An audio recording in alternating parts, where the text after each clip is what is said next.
Una cita con la geopolítica. Una mirada al mundo con criterio y concepto. Dirección y presentación, John Jairo Buitrago. De nuevo entonces estamos en este canal de YouTube en una nueva cita con la geopolítica que venía pausado por la pandemia, pero hoy de nuevo lo reinicio. Hoy estamos de nuevo en el relanzamiento del programa y tengo un invitado muy especial que es un brillante exalumno de geopolítica de mis cursos en la Universidad de Medellín. Se trata de Jacobo Ramírez Londoño, que lo tengo aquí a mi izquierda, y hoy vamos a hablar entonces, él y yo, tal vez del tema más acuciante hoy en la geopolítica, y es lo que todo el mundo nos preguntamos: ¿qué está pasando en el estrecho de Taiwán? Taiwán es una isla que está en el mar de la China, entre el mar de la China meridional y el mar de la China oriental, en el Océano Pacífico. Es una isla grande de 34.000 kilómetros cuadrados y está al frente de las costas de Shanghái. Para que entonces nos hagamos una idea, es una isla que hoy está bajo una forma especial, una forma jurídica bastante compleja, pero está bajo el dominio geopolítico de Estados Unidos, y China la reclama como parte de su territorio nacional.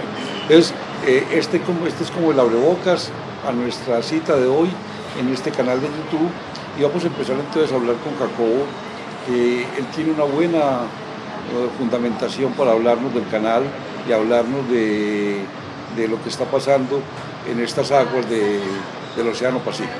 A ver, entonces, Jacobo, la semana pasada hubo una conmoción mundial por la visita de Nancy Pelosi a la isla de Taiwán. ¿Por qué esas suspicacias y por qué esas prevenciones chinas tan alarmantes frente a esta visita?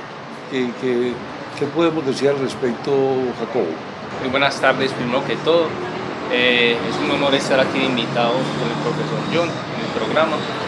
Me honra mucho, que es un excelente mentor. Y bueno, ya entrando más al tema, ¿qué pasa con esta visita de la señora Nancy Pelosi del Congreso? ¿Qué pasa con la visita de la señora Nancy Pelosi del Congreso de los Estados Unidos a Taiwán? Entonces, cabe recalcar que primeramente Nancy Pelosi visita la isla gracias a que Estados Unidos tiene el derecho, y aparte de tener el derecho, el compromiso de apoyar su ideología demócrata, su ideología de democracia en la isla. ¿Por qué China se alarma o por qué China entra en tensión? Porque China tiene el deseo de recuperar la isla de manera total, ya que la isla, en los acuerdos de Shanghái, es muy claro que Estados Unidos se la cede.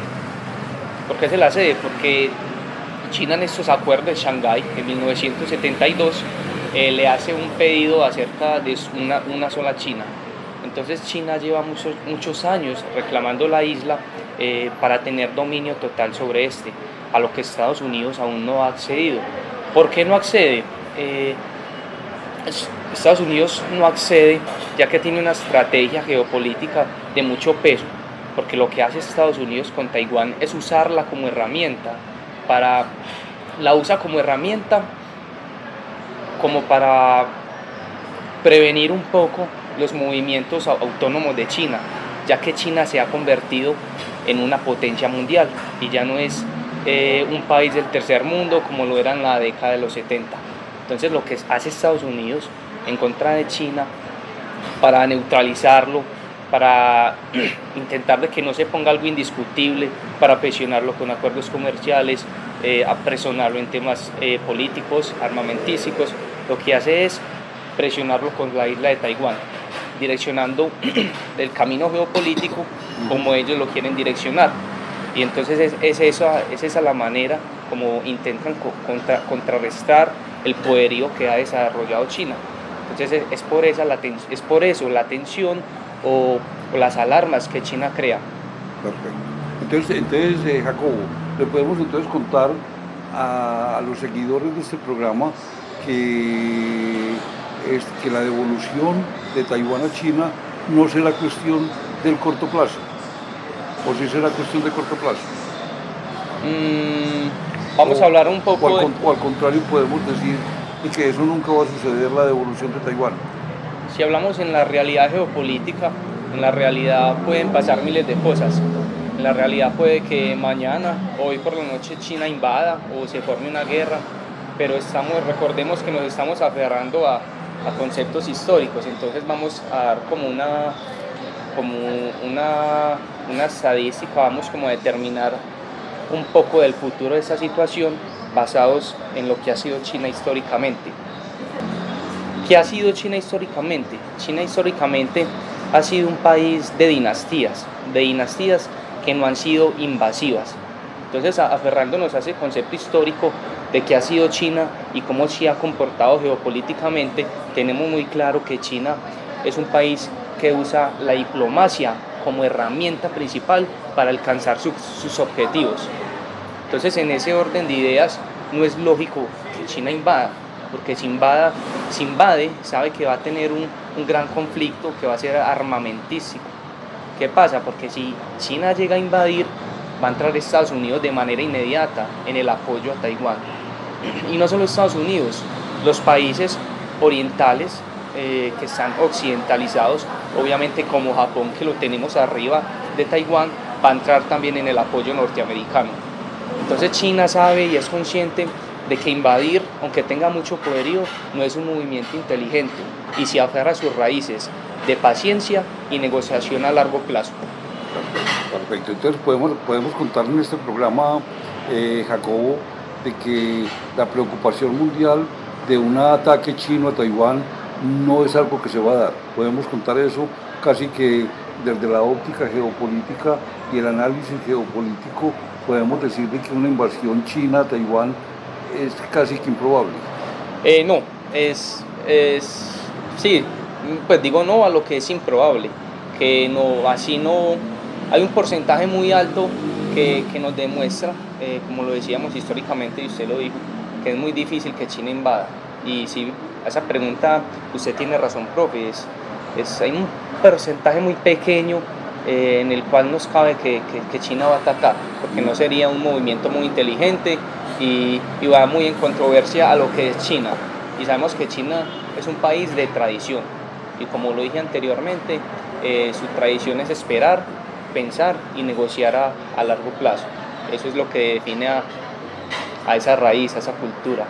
Cuando Kissinger nos decía, Jacobo, que no existe ningún otro país como China en el mundo que pueda reivindicar una civilización tan continuada en el tiempo, ¿a qué se refería Kissinger con eso? Que China es una civilización que conserva sus valores, su cultura, como ninguna lo ha hecho en el mundo. China es un país que por más que pase el tiempo, por más que hayan nuevas tecnologías, nuevas tendencias, nuevas modas, nuevas actividades, China no va a cambiar sus raíces y su cultura, sus prácticas y su cosmovisión de ver la vida. Entonces, o sea que podemos decir que por más que China se occidentalice a nivel tecnológico, nunca será un país occidental, seguirá siendo un país oriental en sus raíces y en su origen filosófico, sobre todo sus raíces confucianas, siguen primando hoy en el Estado chino. Sí, profe, es correcto, y no lo digo yo, eso es lo que demuestra el país, eso es lo que demuestra el país y su cultura.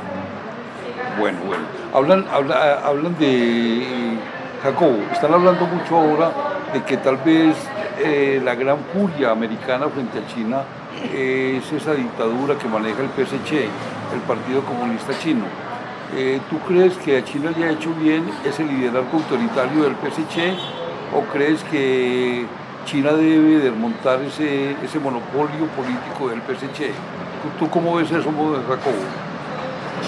Yo pienso que China debería de ceder un poco más, que si nos vamos atrás, antes del gobierno y del liderazgo de Mao Zedong, teníamos el líder del Kuomintang. ¿Qué pasaba con este líder? ¿Me estás hablando de Chiang Kai-shek? Sí, señor. Hablando de Chiang Kai-shek. Chiang Kai-shek era un líder que no seguía totalmente a Estados Unidos, pero al menos no tenía ese autoritarismo que tiene hoy el gobierno chino. El de Xi Jinping. El de Xi Jinping. ¿Qué hacía el Chiang Kai-shek? Lo que hacía era respetar la política norteamericana sin dejar de lado sus raíces y su cultura. Entonces era por eso que hasta 1949, hasta que él fue derrocado, las relaciones de Washington-Pekín funcionaron de una manera eficiente y correcta. Muy armónicas. Eso.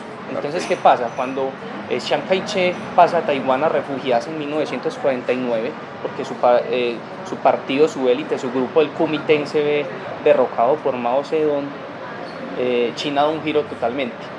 Y da un giro porque se cierra a las relaciones diplomáticas internacionales con Estados Unidos, ya que pasa como a un autoritarismo, se cierra a las negociaciones, tiene una ideología muy severa frente a Estados Unidos con Mao Zedong, tanto que se cierra casi 22 años nuevamente hasta el comunicado de Shanghái. Entonces pienso que esa manera, esa como visión de ver las relaciones internacionales son perjudiciales, porque se enfrían las relaciones.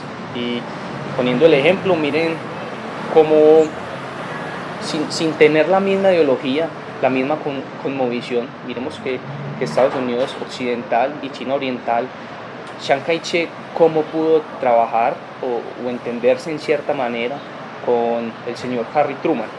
Mucho, claro, y su política internacional. Entonces sería más inteligente hacer eso. Perfecto.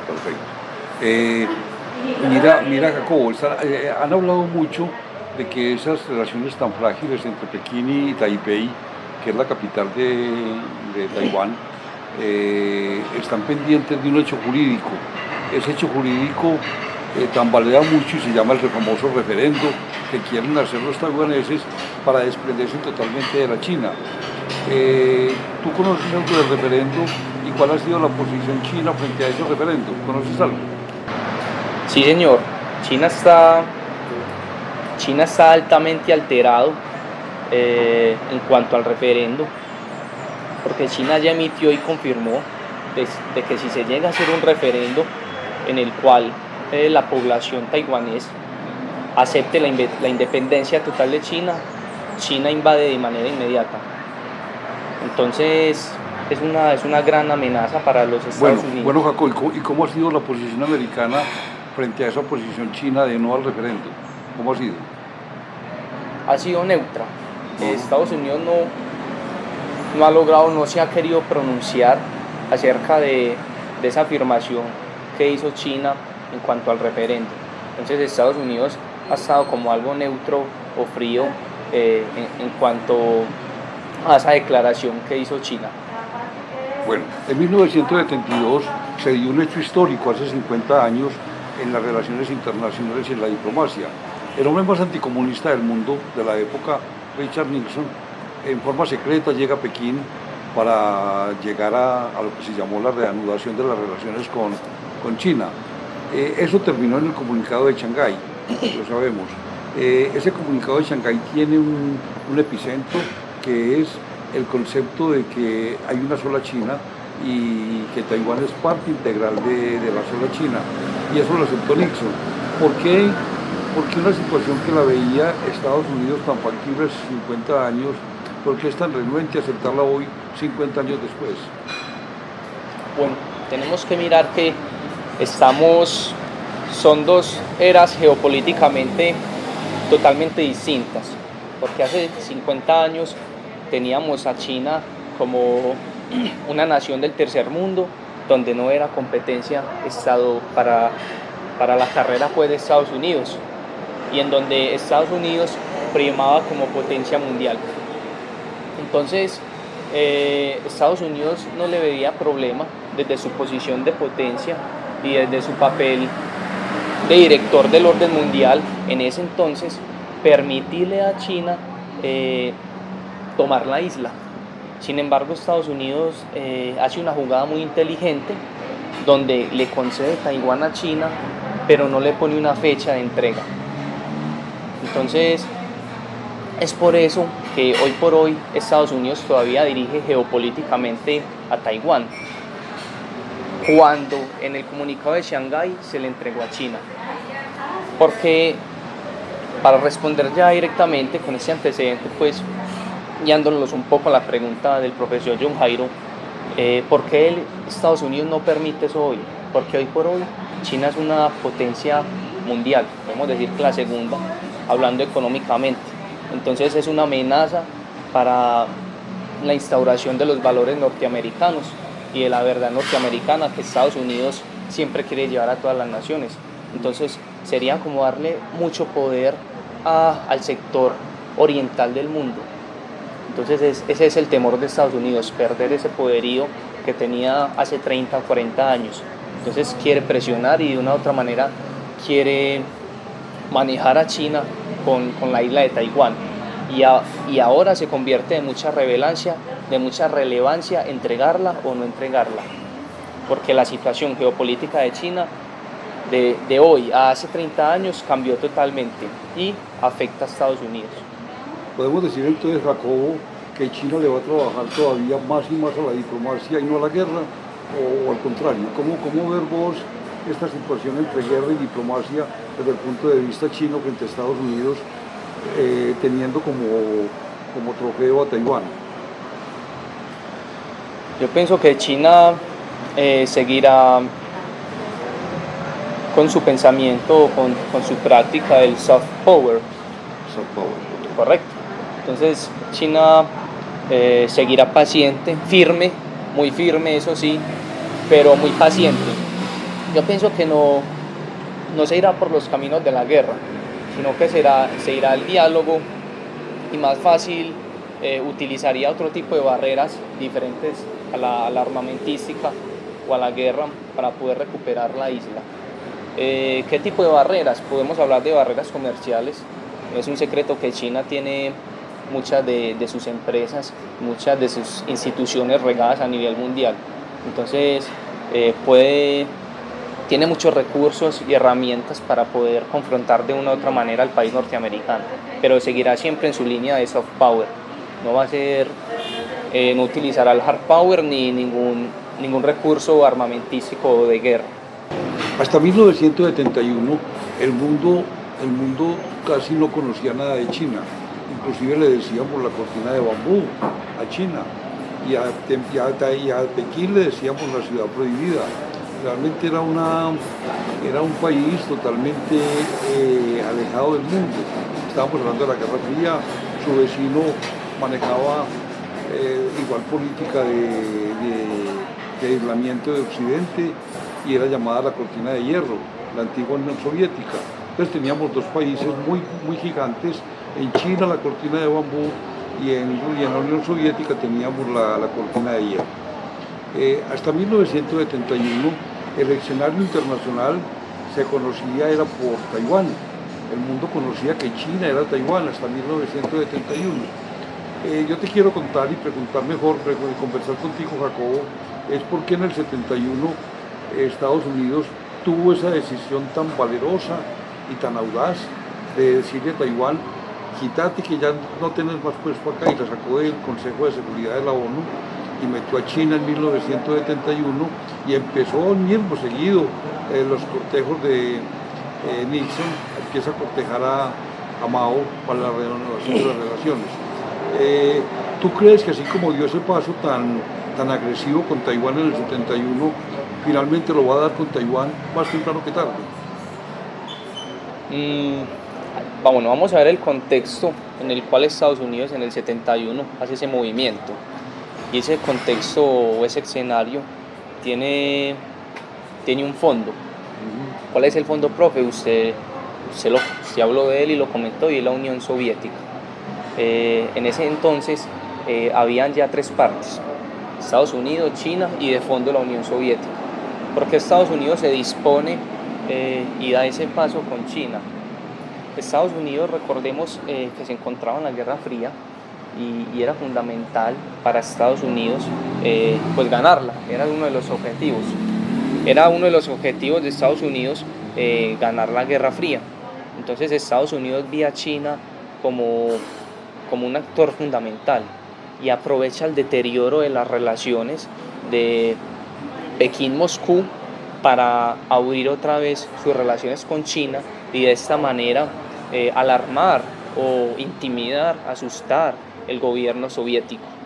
Entonces es un juego muy inteligente que aparte ese movimiento que hace Richard Nixon va a beneficiar a China y a Mao Zedong, porque es muy importante reconocer que Mao Zedong no desconocía la vocación o el espíritu soviético, el cual era imperial y de expansión. Entonces Mao Zedong tenía un profundo miedo, aunque los dos países eran comunistas, de que la Unión Soviética de una u otra manera invadiera o atacaba el territorio chino. Incluso recuerda Jacobo que Mao Zedong le confiesa a Nixon que para esa época, 1972, el gran miedo chino no era Estados Unidos, era la Unión Soviética. Entonces ese es el trasfondo. Entonces en esa década de los 70, todo el escenario geopolítico y las posiciones de todos los países se presta y se da para una negociación o para ceder la isla de Taiwán. Hoy por hoy no tenemos ese tercer actor de fondo.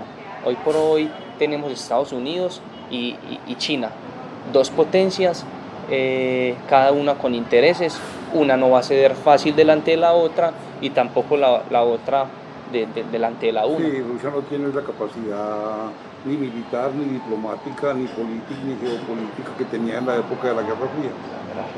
Entonces no creo que se vuelva, la verdad, no creo que se vuelva a repetir la concesión o la conciliación que se repitió hace 50 años, hace 50 años en el comunicado de Shanghái. Son tiempos, como lo he dicho, geopolíticamente diferentes. Perfecto. Bueno, entonces cerremos esta cita con la geopolítica, Jacobo, contándole a nuestros seguidores cuál es el papel japonés en esta coyuntura tan crucial de la geopolítica como es la crisis en el estrecho de Taiwán. ¿Cuál es el papel japonés acá? Bueno, hablemos un poco de los antecedentes de Japón-Taiwán. Recordemos de la primera guerra chino-japonesa en 1895, donde pierde la dinastía Qing y China se vio obligado a cederle terrenos al país imperial Japón. Finalmente, por allá al terminar la Segunda Guerra Mundial, que China sale victorioso, vuelve y recupera sus territorios. Entonces, basados en la historia y en lo que ha pasado y en las relaciones anteriores que ya han tenido, yo creo que, o pienso que Japón, o indagamos que Japón está a la espera o está atento a que suceda algo en cuanto a una invasión y quiere hacer parte del papel junto con Estados Unidos para el control y la toma todavía de Taiwán. Entonces es eso lo que sucede. Japón ya ha perdido y ha tenido a Taiwán, y no creo que con la situación actual sea ajeno o sea neutral a lo que pase. Él está ahí a la espera, siendo un país oriental, pero sabemos que en la práctica es totalmente occidental y es un aliado o un soporte de Estados Unidos. Entonces está a la espera de cómo actúa Estados Unidos y quiere estar ahí, es indiscutible. Damos fin hoy a este programa que además es estelar porque es el reinicio del programa después de una pausa larga por la pandemia. Hoy entonces estamos relanzando el programa, una cita con la geopolítica, con un invitado muy especial, ya lo dije, Jacobo Ramírez Londoño, que lo tuvimos hoy haciéndonos esa disertación sobre lo que está pasando en el canal, en el estrecho de Taiwán. Y además las consecuencias desde Estados Unidos, desde Japón y desde la misma China, que es un mundo tan especial para hacer análisis de la geopolítica. Regresaremos entonces la próxima semana con nuevos análisis y contándole a nuestros seguidores qué es lo que está pasando en el mundo desde un análisis de la geopolítica.